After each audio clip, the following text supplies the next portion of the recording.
All right. So, hi, everybody. Gina. Hi, I just wanted to welcome you to the show, Born2connect. You're our very first interview, straight from West Africa. And we really are on a platform that's taking this international. I have my partner, Christina, here, and we're just two women, with the same vision, trying to heal the world. And we have my friend Earl on tonight. And I would love to welcome you to the show. I feel honored to have you. And I just wanted to just ask you a few questions, pick your brain a little. And I know before you started to talk about how we became friends on Facebook. And if you wouldn't mind sharing that, that would be great. That's right. So I should say maybe foremost, hi, everybody. And thank you so much really for putting me on this platform. I've known Gina for some time now. I think we met accidentally. I don't really recall how exactly we met, but then of course we became friends on Facebook. And I think I was drawn towards the positive energy of Gina, constantly being in touch, talking about a lot of issues, getting to know each other more, and getting to understand that Gina is more about addiction and healing. And it's such an honor, really, to be part of this platform where you guys are talking about how best you can heal the world. I am in Southwest Africa, but I think I should make it clear that I am in Namibia. Namibia's colonial name, when it was an occupied, rather a territory of Germany, it was called Southwest Africa. That has become a relic of colonization. The country has been renamed Namibia, and this is where I am, which is in Southwest Africa. But just like South Africa, uh, the name Southwest Africa itself does not mean anything to us. Namibia is a name, or should I say an it is a name, of course, that derives from one of the Namibian languages, and it rightly identifies this country for what it is. So I would really much appreciate if you are to refer to this country as Namibia and not West Africa. Thank you. Namibia. Namibia. Namibia. Right. Namibia. That's right. Namibia. Yeah, that's wonderful. I mean, I'm interested in you, and then I became more interested in you when I found out that you were actually a radio announcer. You have your Yes, own radio show. that's right. So I am also more than a radio announcer. I am a journalist by training and profession. I've been practicing as a journalist for the past decade, I should say, maybe 13 years now.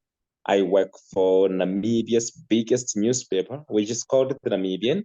Equally, a few years ago, The Namibian founded a new radio station called Desert Radio, where I am a host there. I do have a breakfast show called Breakfast in the Desert, where we more or less talk about current affairs. That is so fascinating. I'm kind of a person that's impromptu. I always do my best when it comes off the top of my head. I don't prepare scripts or make outlines, things like that. So I just thought off the top of my head, I would throw out some positive action words like strengths that I see about you, qualities, and I was wondering how you would respond. Would that be okay? That's right. You can proceed, G. Yeah, I would throw out like a word about you, a positive word, and then you could elaborate what you think about what I said. That's all right. So, good husband. That's right. Yes. To me, family matters a lot. As an African, the first thing that you get to be exposed to is family. And when you're in Africa, we do have a philosophy that says you are because I am, which pertains to the importance of family. So that on its own has managed to groom us into being complete human beings in an African way. And as a result, we are made to be proper people that value the importance of family. So that's very important for us really to identify as members of family and to fulfill our roles in our respective positions and as members of family. So yes, I do recognize that. Okay, that's what I see too. Activist. That's right. To me, human rights mean a lot. I was very much exposed to the injustices, especially coming from Zimbabwe, a country that has been led by a dictatorship for more than 40 years. I have felt so strongly about injustice anywhere in the world. My political philosophy is rooted in my ability to respond to any demonstration of injustice against anybody anywhere in the world. I have studied so much of American history, especially the um, civil rights movement led by Dr. Martin Luther King Jr., Malcolm X, and the like there in America. So everything and anything else that ties down to human rights is something that is very central to me. So that is very correct. Thank you. Intelligent. That's right. Intelligence is very key, especially in being an African.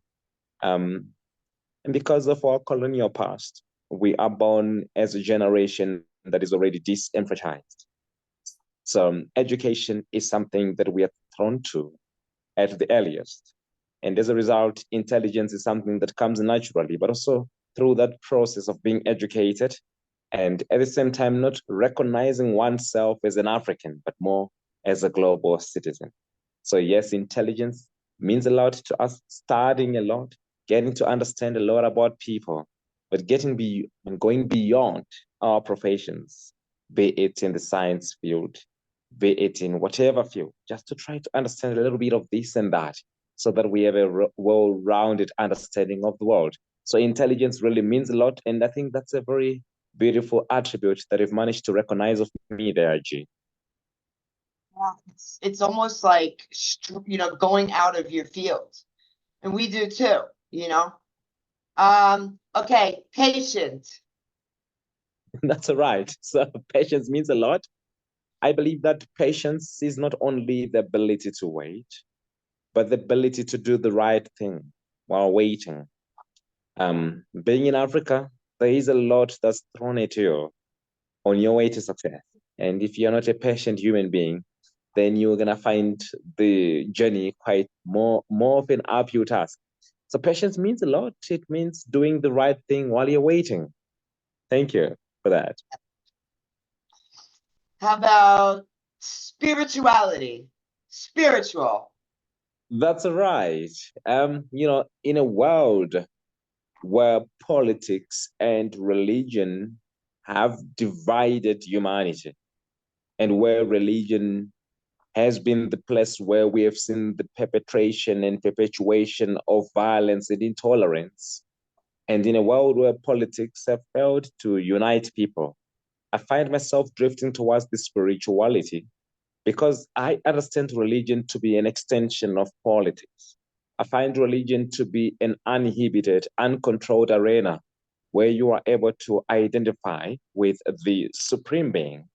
That supreme being can be anything. It can be God, it can be Buddha, it can be anything at all. It can be a superior intelligence. I understand very much that our universe has got a beautiful intelligence that's behind its design and its engineering. So I really do appreciate the spiritual aspect of our physicality. I was going to ask you something, but I'm going to hold that off for later. Okay, you're kind.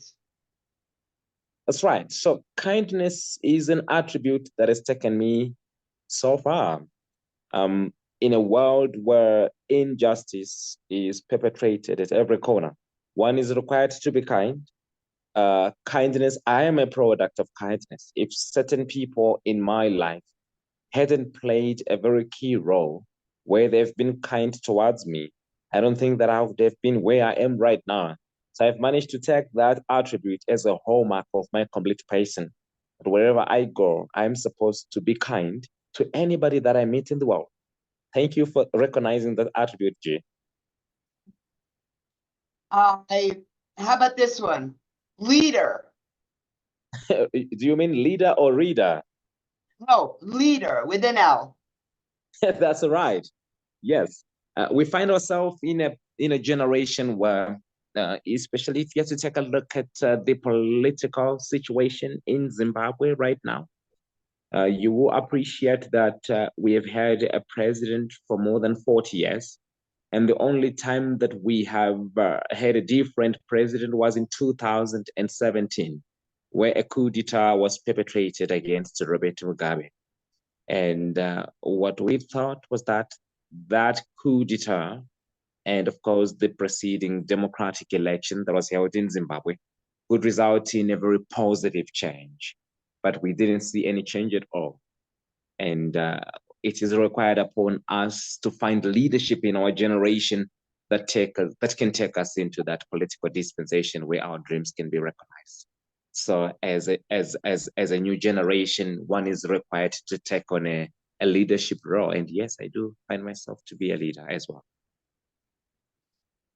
And you're strong.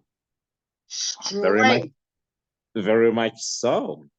Born in Africa, in a continent that is already, behind. We are considered to be the third world. You are considered to be in the first world, and as a result, we are considered to be less developed. You are considered to be in a world where development has already occurred and is continuing. So yes, one is required to be like that, because you are not only of yourself, you are of a whole generation, and it is required of us to propel this continent rather, and leapfrog it through a developmental trajectory so that it can catch up with the world. So yes, one is required to be that. And Earl, I could go on and on about you and the wonderful things that I see about you, but you definitely touched on something that hit my heart, and that is inequality, right? So when it all comes down to it, we might be seen as this superpower, but in the world that we focus on, me and Christina, we're very much in the middle of what's going on in our country is addiction, right? So that's not equality at all. But I was wondering, and I know you know that, so we have a lot of similarities, and I guess a lot of things that are disparities, right? But what do you see as a barrier or like a limitation or a weakness in your life? Wow. Maybe none. I don't know. That's a very loaded question. Humanity by nature is limited by weakness, definitely. What do I consider to be a weakness on my part? That's a very difficult question to answer because I come from a place where already we are nurtured to be strong. I come from a place of disadvantage, and one is required to be strong in all aspects. One is required to be a complete human being, in the sense of being a complete man, that is able to override his weaknesses. What exactly are our weaknesses or my weakness? That's a very difficult question to answer, especially for me to recognize my weakness. Maybe to say that it's my desire to see things transformed at a faster pace than where it is right now. My weakness is more psychological as opposed to being physiological or physical. Um, maybe you said when we were starting our conversation that I'm quite patient. Yes, in many respects, but maybe when it comes to the economic and political turnaround that we need in Zimbabwe, which is my country of birth, you can say maybe the weakness in my inability to effect the change that we need expeditiously, but also at the same time the restlessness and impatience in us, to say, but the change that we desire is not coming as fast as we want. And whereas change is something that is quite gradual, maybe our weakness is in, for me, again, it's not individual, it's a collective thing. It's a generational thing. It's a societal thing. It's a community thing. It's a family thing. Our weakness is maybe in our inability to understand that change is evolutionary, that it requires time, and we are quite restless. It could be the weakness in us. Oh, guess what? We know all about that restlessness and discontent, right? I'm not that political, Earl, but one of the limitations,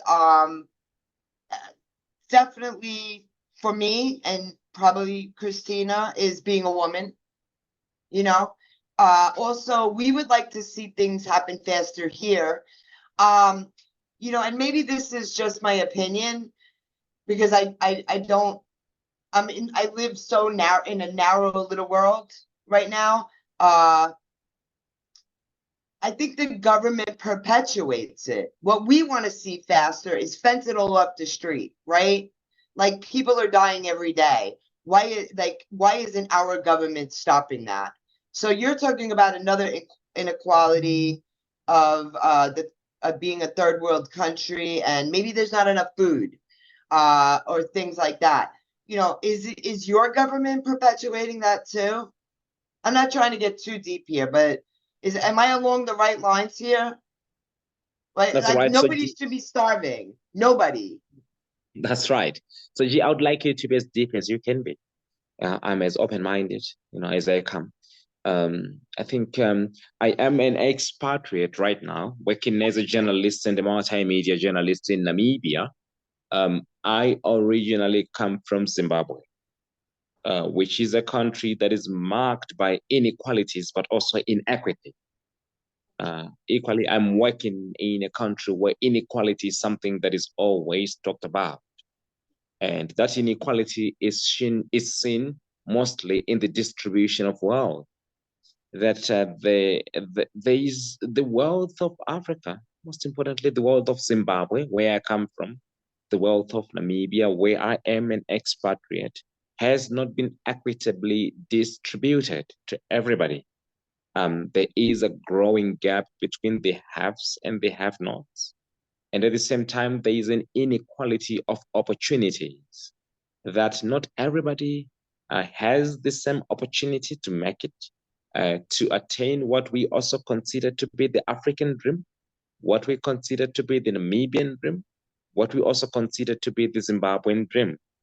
And those inequalities are also seen along gender lines, that if you are born a man, of course, you're born from a position of privilege, because the society is still pretty much, what should I say, it's still very much of a mature society.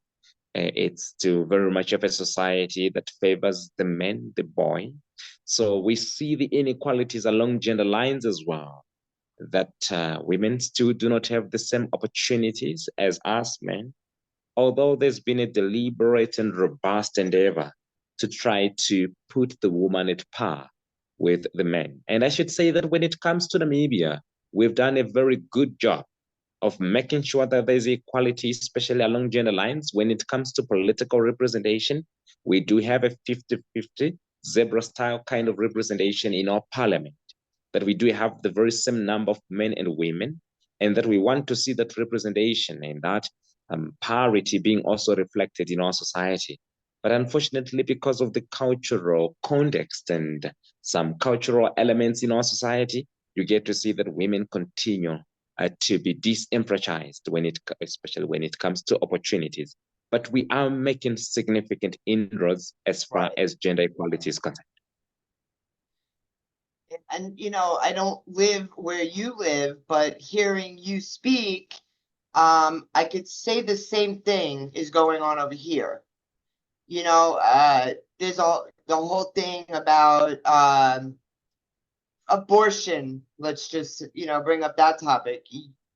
Now you're going to tell me what I can do with my body, and it's mind-blowing stuff. Christina, did you want to jump in? I wanted to find out, like, what kind of addiction problems are you having over there? Are you struggling with addiction? What kind of drugs are they doing over there? What do you do for rehabilitation?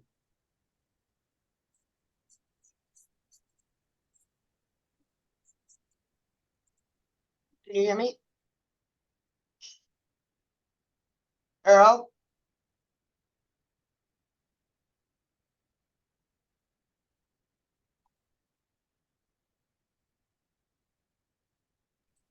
Can you hear me?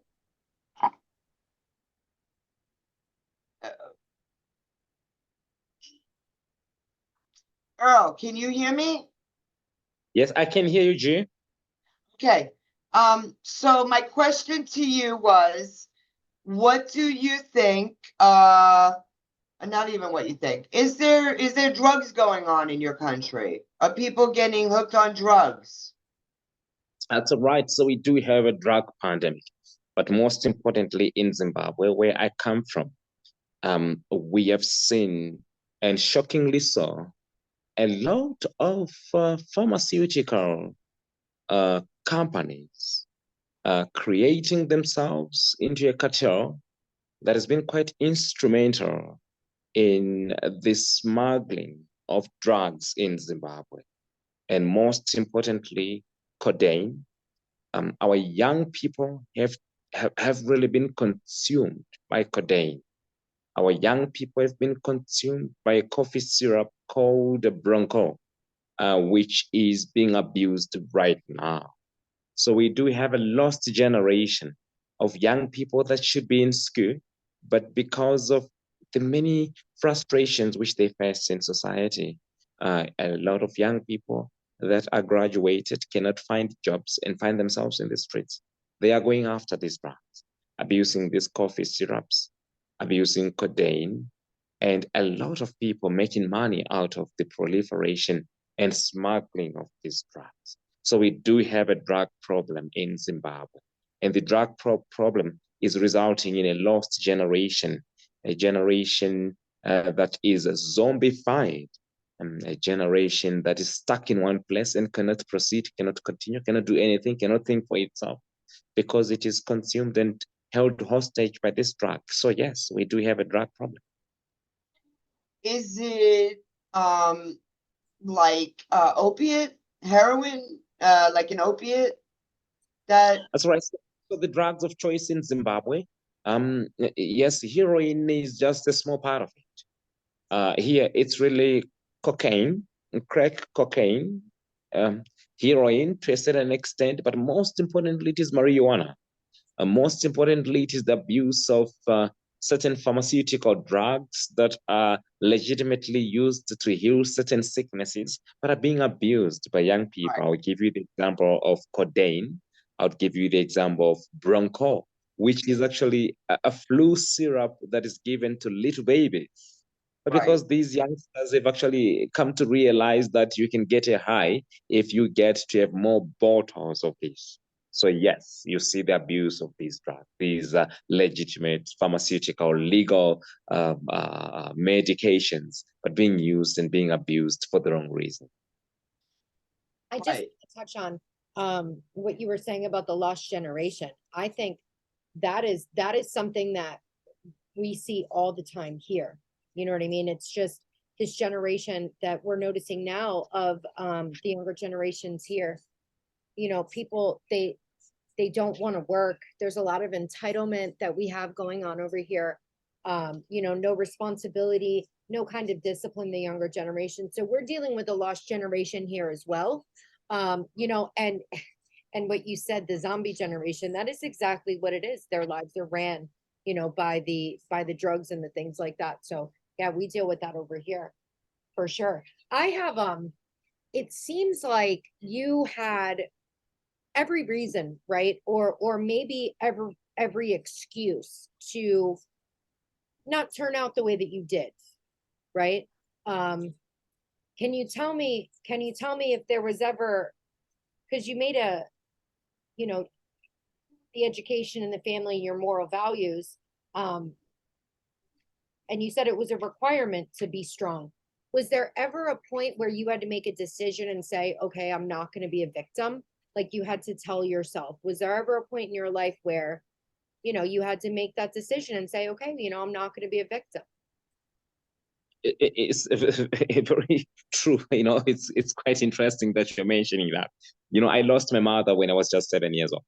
I come from a family of 4 boys. I'm the last born. I was with my brother just last night. We are 4 boys. I lost my father when I was still in the womb of my mother. So I was born being told that you don't have a father because your father died while you were still, you know, an embryo. And then, of course, at the age of 7 years, where you are beginning to understand the world around you, then you lose a mother.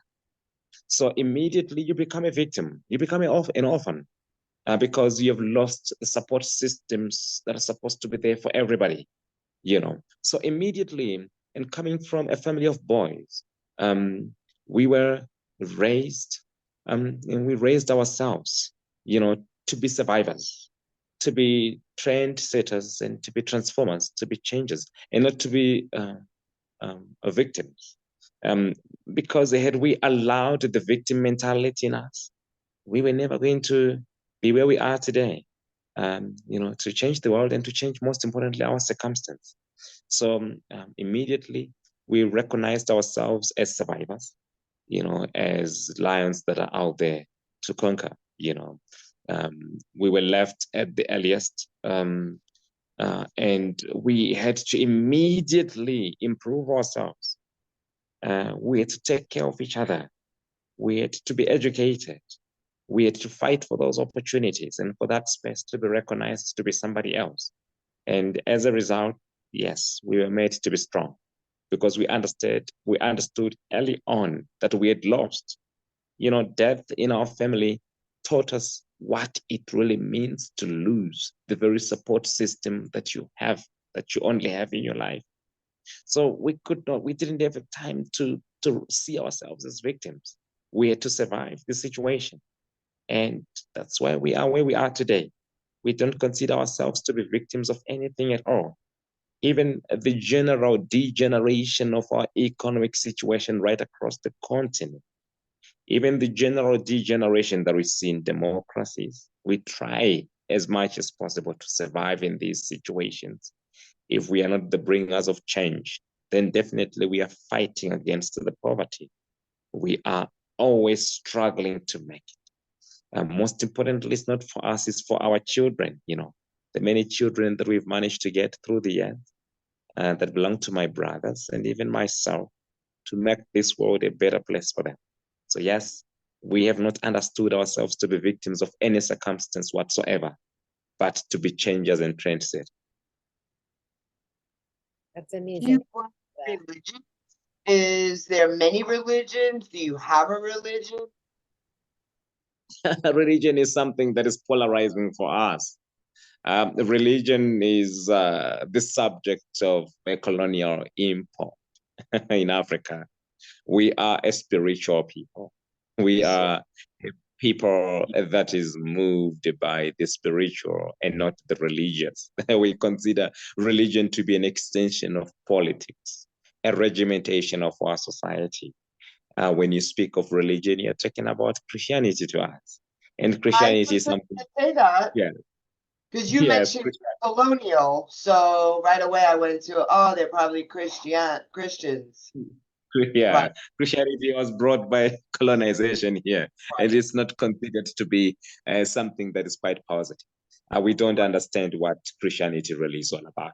We understand spirituality, where we connect with our ancestors. We truly do not believe that our ancestors have just died like that. We believe they belong somewhere. They are somewhere. They are custodians of the land. They are custodians of the spiritual world. They also do have access to the physical. We believe in the higher power. You want to call that Buddha, you want to call that God, but we believe in a supernatural intelligence that we call Musikavanu, which means the creator of mankind. Whether that creator is Jesus, whether that creator is God, that's just a question of semantics. But we are a very spiritual people because we believe that everything that is physical is an extension of the spiritual, the other side. This is where we go. That's why in Africa, when you die, we don't say that you've died. We say you have just moved on, passed over the way of our ancestors. I like that because energy does not die, just the Exactly. physical body. That's So you right. don't call it God. Well, I can't even pronounce the name you just said, but for me, it's God. Whatever that looks like. The acronyms that work for me are good orderly direction, gift of desperation, group of drunks, get one day. They all point to God. So that was easy for me when I was down to nothing to believe that something was more powerful than me because I could no longer rely on myself. I was just a horrible manager of my life.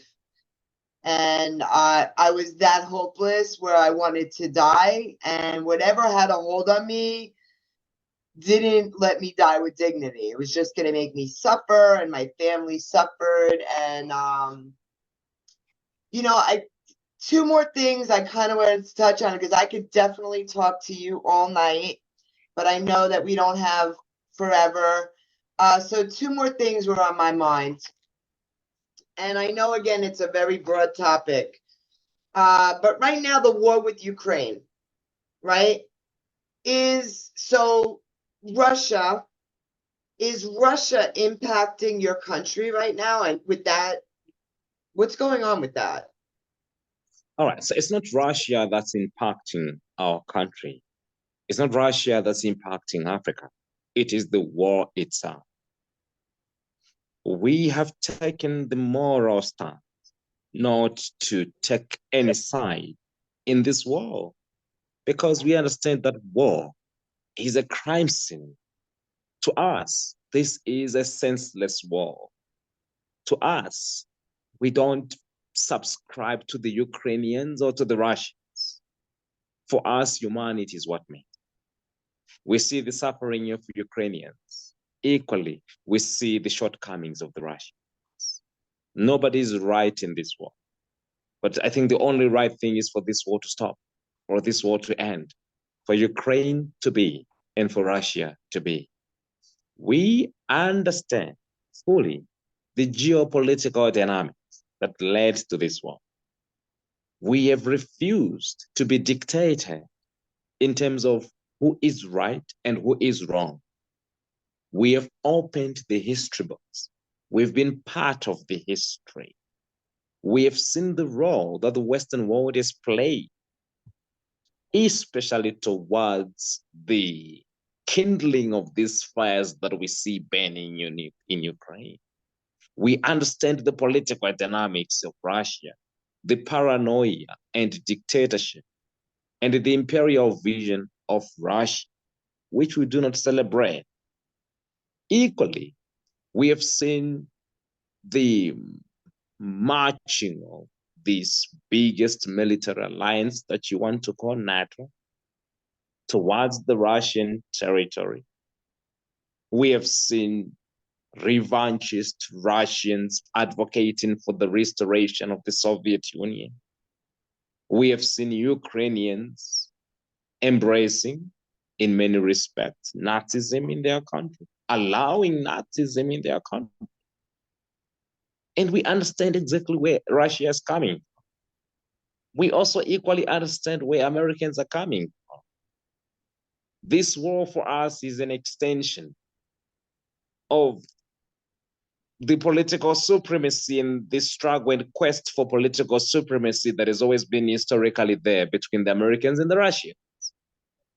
The creation of NATO, the biggest military alliance in the world, the expansion of NATO towards Russian territory, the incorporation of Ukraine in NATO. And we've seen so many American political science experts warning American presidents, many American presidents from Bill Clinton, against this expansion towards the East, threatening the position of Russia. Equally, we have seen these attempts to try to revive the Russian Empire. And all these things, we don't see them to be positive. We see them to be contributors and factors that have led to this explosion that we see in Ukraine. As Africans, we do not have any stake in this war. We don't want to support the Russians. We don't want to support the Ukrainians. We just want Ukraine to be what it is, Russia to be what it is. I know that Ukraine is a democracy. They do have a right to determine their own destiny. They do have a right to join whatever alliance which they want to join.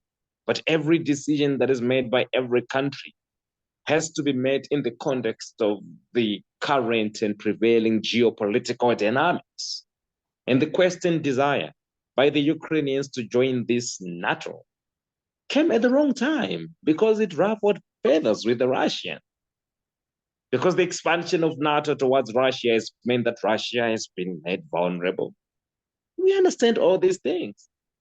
And at the same time, the killing, the brutalization and destruction of a country. And for the Americans to come and continue to provide arms to the Ukrainians, we don't understand that. It's not a solution to ending this war. Diplomacy is the only way out.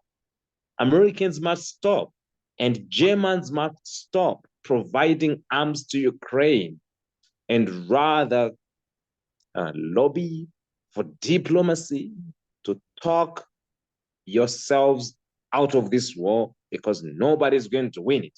And what we have seen so far is that Ukraine has already lost this war, because it is Ukraine that has become the theater of destruction. More than 10 million people have been taken out of Ukraine. So this war must stop. And the only way to stop this war is to stop anything that continues to perpetuate the unraveling of this war. Provision of arms, provision of moral support to Russia, and advocating for diplomacy. The American president, Mr. Joe Biden, the German Prime Minister, Mr. Olaf Scholz, the British Prime Minister, Rishi Sunak, they should stop with the warmongering. They should rather speak about diplomacy now, because it is what the Ukrainians need now.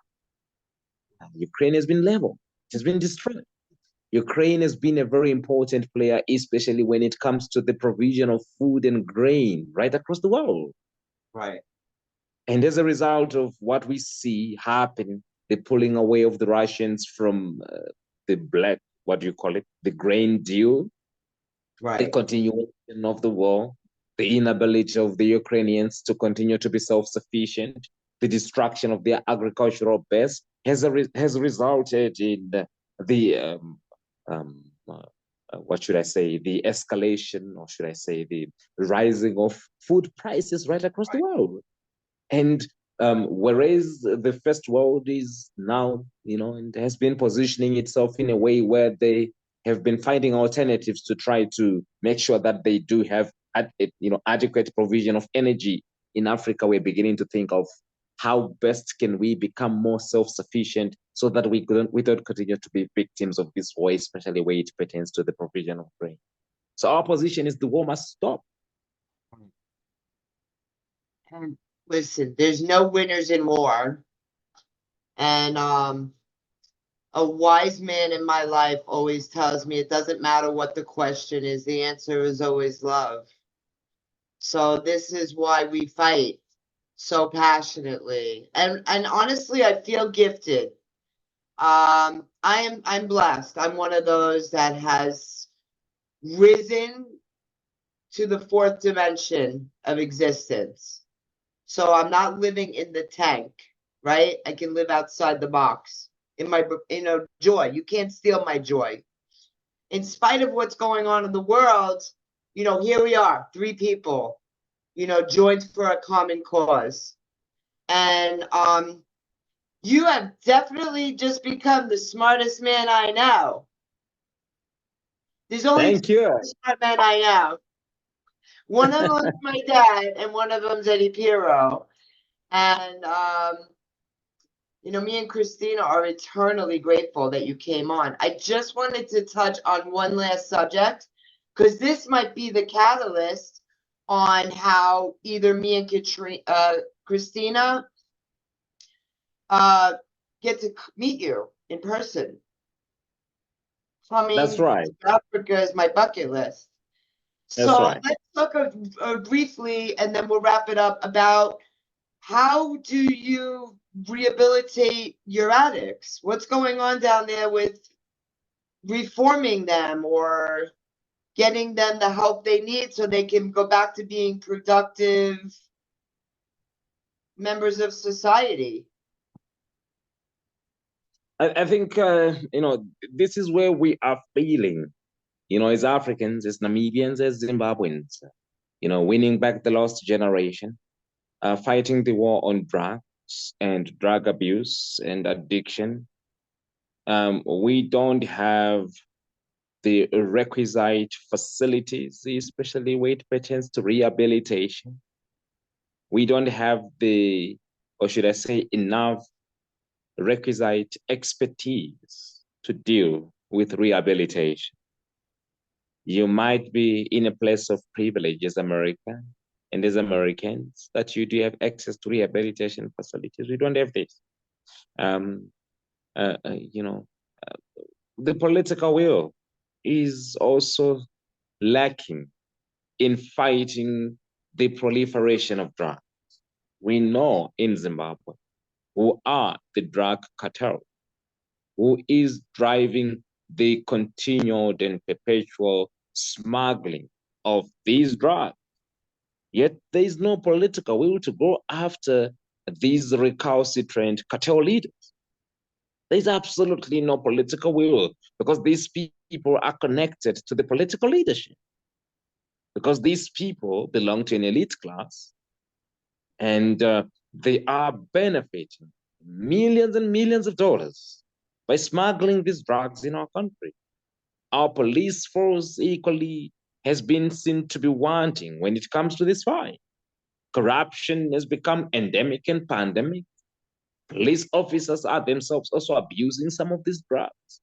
Police officers are being part of these cartels that are leading in the proliferation of the smuggling of these drugs. So it's an all-out war. It's a pandemic, and we are failing to beat back this particular pandemic because we are not addressing the problem itself. We are going after the small fish. We are going after the small drug runners, the street drug peddlers. We are not going after the drug lords. They remain untouchable because they are politically connected, because they are politically, economically powerful. So it's and nobody really cares about this generation. Everybody is so greedy right now to make the money. And it doesn't matter whether a generation is being destroyed as a result of drug abuse. So this is the situation. It's a generational issue. It's not an individual issue. It's not a matter of, I am personally addicted to a particular drug. It's a whole generation that has been subjected to a specific drug. And it has been subjected to this drug by politically, economically connected people, with, of course, the tacit agreement of certain dirty police officers in our police systems. So we are losing the war. It's also control. That's right. Yeah, it also gives them control because then they can control that part of society. If you can keep people on drugs, you can keep them muted. You can keep them from making a difference or making a change. you can keep them, you know, on the agenda that you want them on. And it's definitely political. Here in you know, here in the United States, I definitely feel very strongly that it's a political agenda as well. Because it's, if everyone knows who's selling it, who's pushing it, and who's doing it, but nobody, you know, nobody can stop them, there's more to it. I'm with you on that. Thank you so much. Thank you so much for being so transparent and so open with us about all these different topics. This is so amazing. Thank you so much, Christina. And it's an honor to meet you and to know you. Yes, yes. I think it's something that you mentioned was expertise. I mean, I'm not sure if it's resources or expertise, as much as it was for somebody that's so desperate to just get out of that way of life. You know, spirituality, God, I don't know, whatever, you know, that when you're down to nothing, like that was what saved me. I hope my mission one day brings me to Africa. Wait, I don't want to say it wrong. Say it again. Namibia. Namibia. Yeah, for sure. 100%. Because I have some friends in Kenya, Nairobi, and they have a huge drug problem.